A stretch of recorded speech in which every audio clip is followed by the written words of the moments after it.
I'm Lucia Guzman, and I've been called many things. Reverend, because I'm an ordained minister. I'm a senator, so I've been called senator. I wound up in the state senate a few years after I served 8 years on the Denver School Board. I really hadn't planned on running for higher office. Paula Sandoval was the Senate representative then, and she was stepping down. I decided that I would run for that office, and then won the election in 2010. I also then was elected to lead the Senate Democratic Caucus. So I was the first Hispanic to lead the Senate caucus, and the first lesbian woman to be a leader in the Senate. I think being in the Senate for me was the involvement of a movement of bipartisan work, reaching across the aisle and working with, I'm a Democrat, so working with Republicans. Now there are a couple of bills that I passed that I will always be proud of. One was, in many ways, a small bill.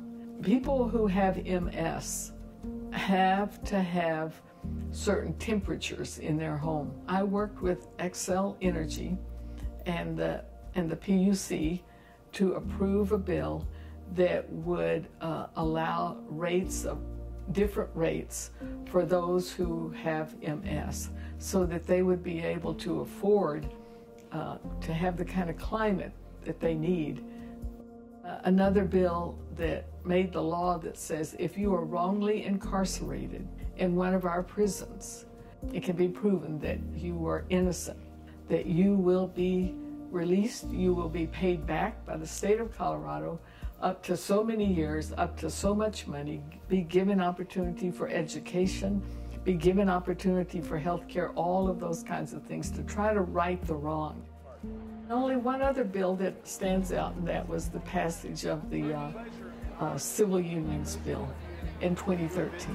Senator Stedman was a major part of that. He was a Senate colleague of mine. It was his bill. I co-sponsored it with him. And the passage of that bill was enormous. Then after that came marriage and so forth like that. But those were important reasons to serve in the Senate, I think. Our lawmaking bodies should be composed of all kinds of us. It was major for me to be one of the first openly gay, lesbian persons to be elected to our chamber. But I think that as we get elected, as we get in these positions, and that it's not easy. In the days when I was first elected, I was one of the first to kind of lead people to say the word lesbian. We would hear comments on the other side that were very discouraging and very hurtful, very painful. But this is why it's important for us to be elected and for us to be there, because people need to know us as whole persons. And I certainly did my best to help people understand.